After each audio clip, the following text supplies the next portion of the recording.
41 minutos y tenemos con nosotros a Carlito Gil, a quien le damos los muy buenos días después de mucho tiempo que no te veíamos, Carlitos. ¿Cómo andás? Sí, Beto, buen día. A vos, a la audiencia, un saludo por el aniversario, recién me acabo de noticiar del aniversario de la radio, 32 años, así que un saludo a todos los que integran este medio. Bueno, muchísimas gracias. Decía que hacía mucho tiempo que no te veía, estuviste afuera de la política, dejaste de hacer política, seguiste informándote de política, pero no militabas. Exacto, bueno, a ver, una militancia en baja frecuencia, como lo llamo yo, por ahí nos encontramos hace un par de años atrás, Sí. en alguna plaza o en algún supermercado, Sí, lo recuerdo sí. bien, y vos me invitabas, yo decliné la oferta, justamente porque no era ni el vocero, digamos, no estaba oficiando de vocero político, ni era el militante más destacado en ese momento. Ahora, alejado no estuve, siempre me mantuve dentro del Partido Obrero, por ahí no militando activamente, no estaba acompañando diferentes movimientos, situaciones, por ahí sí, informándome, y estando dentro de lo que es el círculo partidario, ¿no es cierto?, en contacto permanente. Por eso, de la política no se puede decir que me retiré de la política. Sí, hice un alto y tenía que ver con cuestiones personales. Yo tenía que terminar una carrera, eso me demandaba un tiempo, amén del trabajo también, de lo cotidiano, ¿no es cierto? No vivo de la política, no tengo un puesto político, ni tengo una renta de tipo político, o sea que tengo, además de hacer una actividad militante, tengo que vivir, y bueno, tenía una carrera que completar. Yo digo, ¿cómo absorbe la gente que milita en los partidos minoritarios, si se me permite la palabra, ¿Y lo es, sí? para soportar con estoicidad, por llamarlo de alguna manera, y siempre con esperanza, con renovada esperanza, la posibilidad de poder crecer en un ámbito donde dos partidos siempre, históricamente, sea uno, sea otro, se van llevando el 80% de los votos, lo otro se reparte en partidos alternativos que aparecen y desaparecen, y la izquierda no aparece y desaparece. Hace muchos años que está inserta, pero le cuesta mucho crecer. Sí, por ahí también porque su propuesta, digamos, es de radical, de profundo cambio, y eso cuesta, si bien hay un reconocimiento a esto que vos decís, yo creo que está instalado, muy instalado en la gente, el hecho de ser consecuentes, de mantener, ¿no es cierto?, los principios, de mantener un eje. Inclusive ahora se valora mucho el hecho de que la izquierda, el Frente Izquierda Unidad, ha incorporado prácticamente al 90% de lo que es la izquierda argentina. Entonces vamos con una propuesta en un momento de crisis, de crisis económica, que ha llevado a una crisis política en estos dos partidos que hoy ya están desdibujados, de esto que hablabas vos recién, Beto.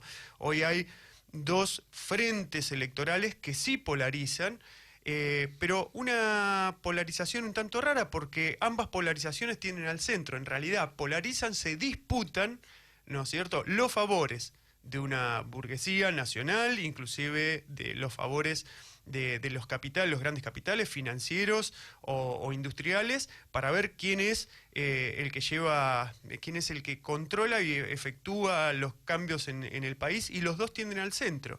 Entonces, no es una polarización de dos modelos distintos, sino que es una polarización falsa de dos mismos modelos que tienden hacia un centro y que están hablando más o menos de lo mismo. Dos opciones con dos formas distintas. Tal vez dos formas, pero lo importante es el fondo, no la forma. Quiero decir, ambos están hablando de un pacto social, ¿no es cierto? Ambos hablan de reformas fiscales, de reforma de la jubilación, de la reformas del contrato laboral, ¿no es cierto?, reformas laborales, y ambos disputan, y digamos, ¿dónde está la prueba? En que uno ha resignado la candidatura en función Cristina ha resignado la candidatura en función de Alberto Fernández, ¿no es cierto?, un reconocido hombre del capital financiero, con el cual rompió con el kirchnerismo luego de la crisis con el campo. Entonces, tiende hacia ese lugar, un reordenamiento con esos capitales, inclusive un nombre del capital especulativo también, ¿no? Y del pago al Fondo Monetario y a cuanto acreedor tenga Argentina.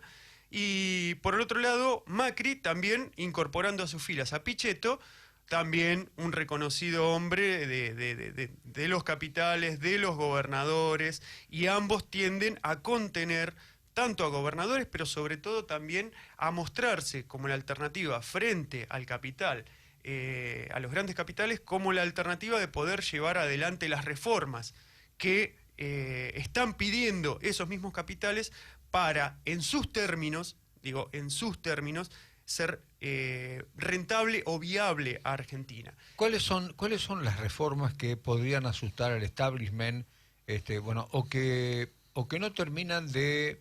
Porque también los sindicatos no se acercan o no tienen una mirada benévola o placentera sobre la izquierda argentina. ¿Por qué? Seguramente. A ver, si los sindicatos tomamos a los sindicatos como sus cabezas, bueno, la mayoría también de los trabajadores reconocen que los sindicatos, que sus referentes no representan, en todo caso, una alternativa de lucha a fondo contra las condiciones que le impone la patronal.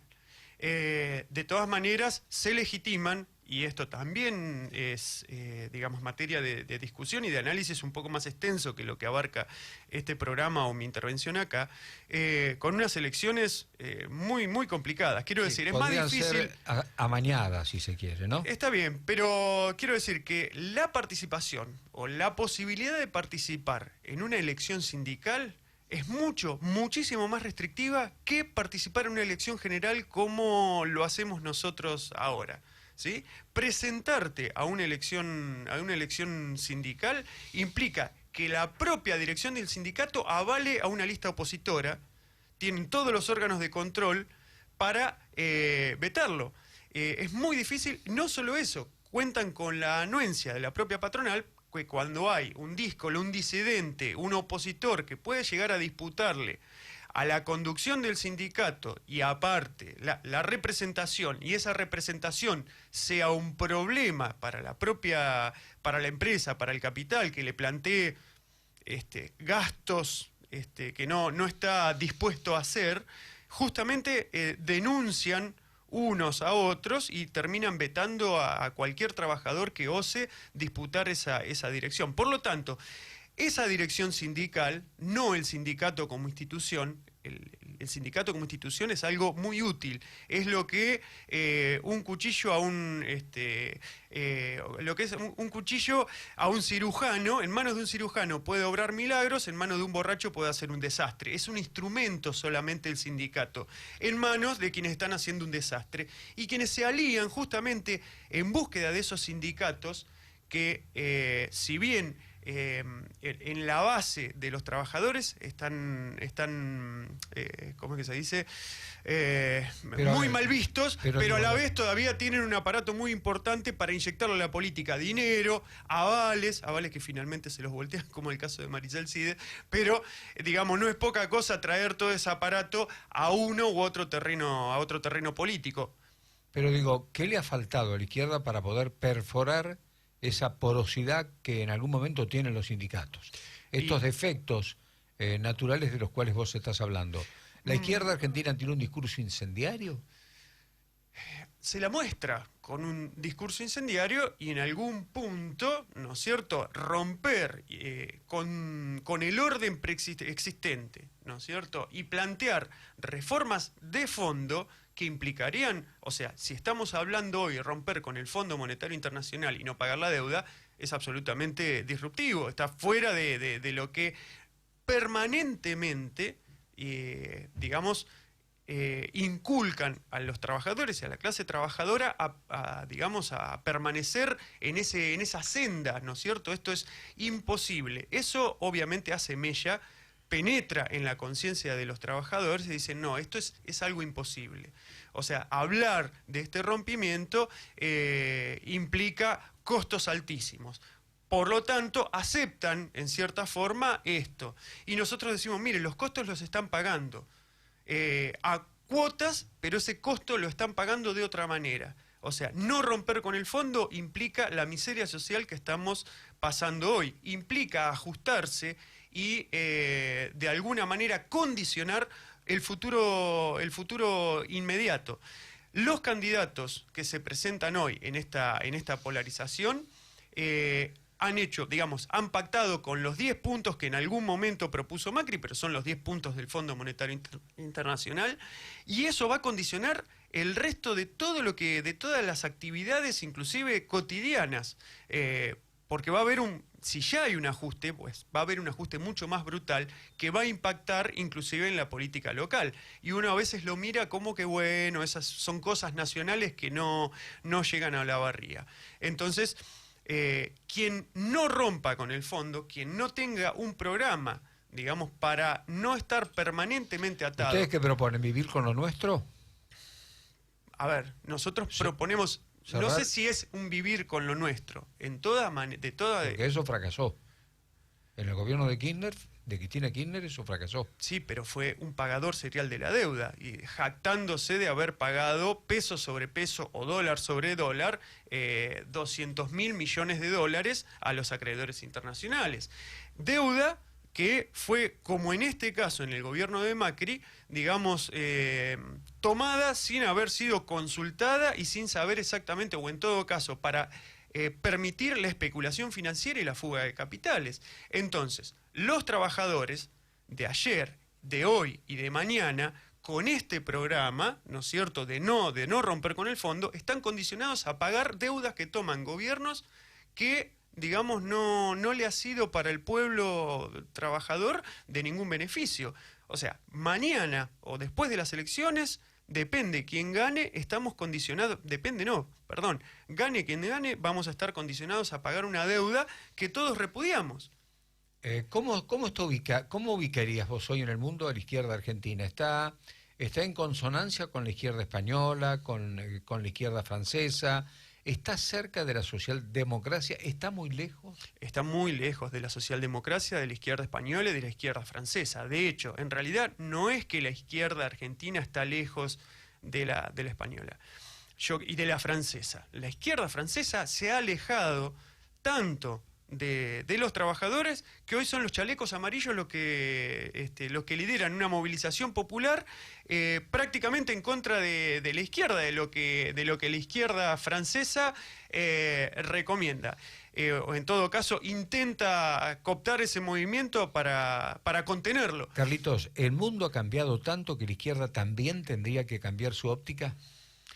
A ver, son leyes y bases fundamentales. Hay algo que no cambia, que es la explotación del capital y de la patronal sobre el trabajador. O sea, las ganancias se obtienen a partir de explotar, ¿no es cierto?, de la plusvalía que le sacan al trabajador. Eso no ha variado a lo largo de los años, ¿sí?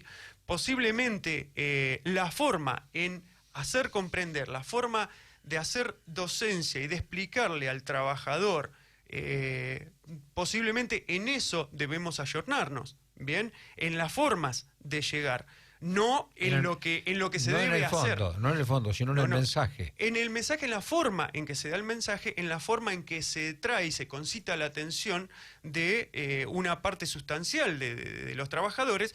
Entendemos que, en cierta manera, en Argentina, y un poco en contraste con lo que ha sucedido en otras partes del mundo, la izquierda acá juega un rol muy importante.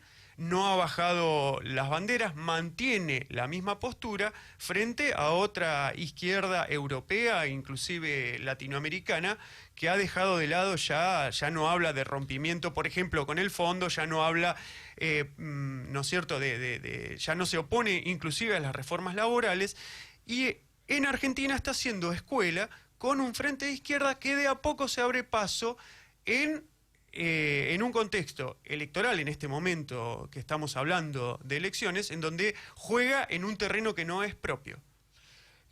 Siempre que hay piquetes o que hay movilizaciones, siempre se le endilga a un sector violento de la izquierda los desmanes que ocurren. ¿Por qué pasa eso y si eso es cierto? Bueno, a ver, ¿Qué pasa?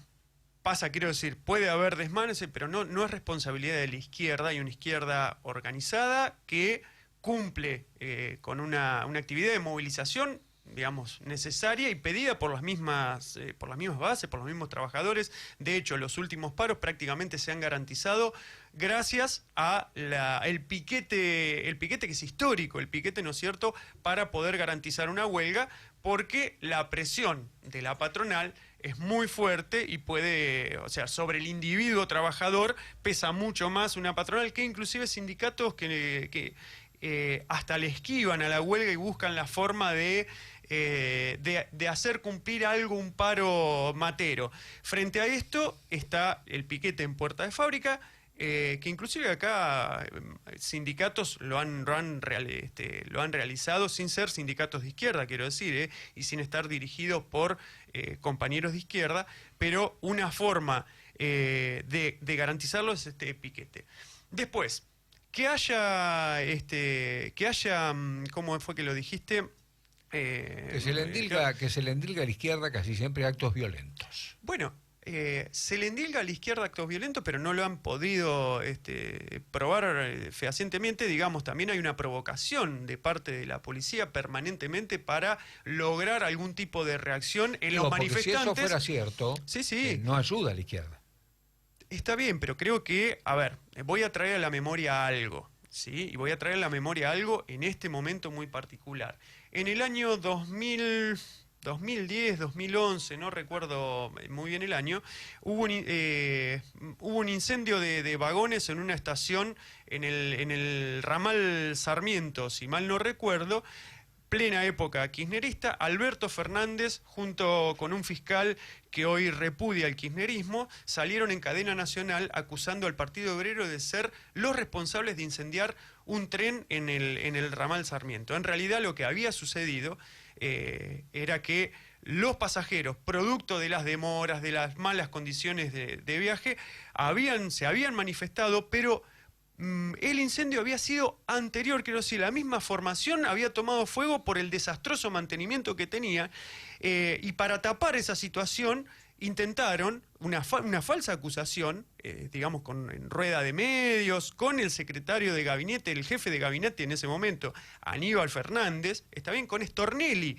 nada menos que con ese fiscal en cadena nacional prácticamente acusando al Partido Obrero. Esto se demostró absolutamente falso, tal es así que el Partido Obrero contraatacó, ¿no es cierto?, y le pidió, querelló al entonces jefe de gabinete, y tuvo que resarcir los daños, ¿está bien?, y esto fue comprobado de que no era así. Después, en las movilizaciones hay sectores minoritarios que tal vez intentan destacarse por algún tipo de pintada, de saltar las vallas. Esto es reprimido y se muestra como una situación violenta, cuando en realidad es absolutamente minúsculo, ¿está bien? No creo que sea así. Y otras veces se ha logrado, mediante una movilización muy fuerte, muy férrea, que ha disputado el lugar a la policía, que ha intentado reprimirlo, desalojar plazas y eso, se ha logrado, por ejemplo, que al menos se postergue o no pueda salir, quiero decir esto con la movilización, fíjate lo beneficiosa que es o lo beneficiosa que puede ser. Respecto a la reforma jubilatoria, hubo en el Congreso una movilización muy importante, el 18 de diciembre de hace 2 años atrás, y este estado de efervescencia y de movilización, que aparte confluyó no solamente los partidos de izquierda, sino que fue acompañada y en todo caso fue protagonizada no solamente por la izquierda, sino por decenas de miles de trabajadores, esto hizo que no pudiera pasar o no se atreviera el gobierno de Macri a meter la reforma laboral, que era lo que seguía a la reforma jubilatoria. Carlitos, volviendo a lo local, ¿tienen expectativas de que está creciendo la izquierda en Olavarría o está en un nivel histórico? Tenemos un piso histórico, muy interesante, por cierto, un reconocimiento muy importante de amplias capas de la población que votan al Partido Obrero y que también se lo proponen como una alternativa. De todas maneras, en una instancia electoral de tipo ejecutiva, digamos, nosotros jugamos una carta fuerte a intentar meter un delegado concejal en el Consejo, exactamente, en lo legislativo.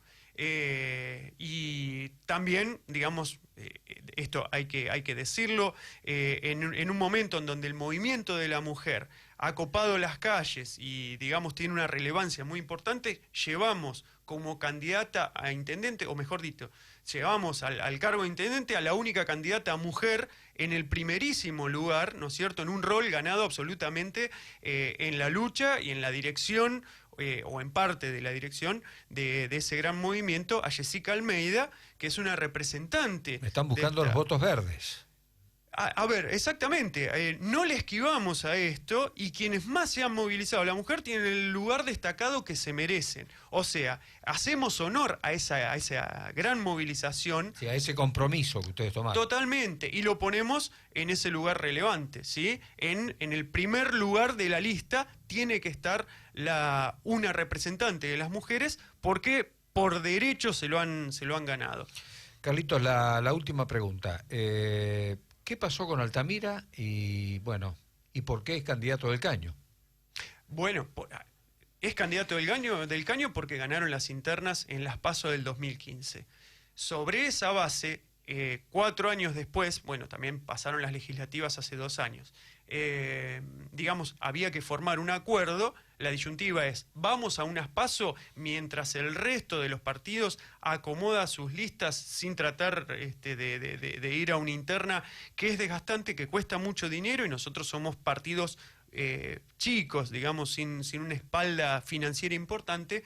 O en base a qué, digamos, armamos, con qué criterio armamos las listas. Bueno, se usaron los criterios de 2015, por lo tanto, Del Caño y el PTS, uno de los 4 ahora partidos integrantes del Frente de Izquierda, era quien le correspondía encabezar.